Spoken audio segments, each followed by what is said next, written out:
Kilala nyo ba ang mga content creators na nasa likod ng Kawander? Sila lang naman ang gumagawa ng mga vlogs na family and friendly oriented videos kagaya nga nito.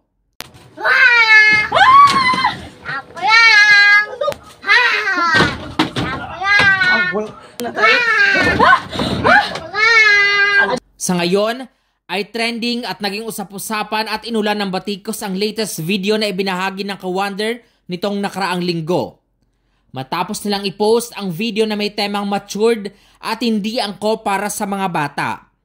Sa nasabing video, kapansin-pansin na tila lovemaking prank ang kanilang gagawin.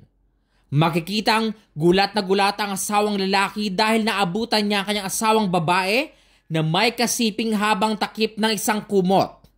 Maraming videos na tayong nakikita all over social media at tinatawag nila itong EUT prank. Pero ang kaso nga ng Kawander, hindi ito isang prank lamang.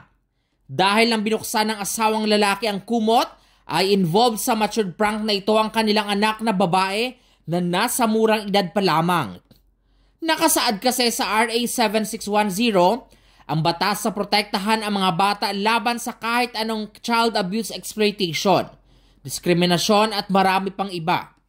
Kung susuriin natin ang mabuti ang video, ito nga ay pasok sa RA 7610 dahil nga minor ang batang babae na kasama sa video at tila hindi niya alam ang kanilang ginagawa. Ang nasabing video ay burado na ngayon sa social media. Pati mga netizens ngayon ay nagkomento na rin tungkol sa nasabing issue.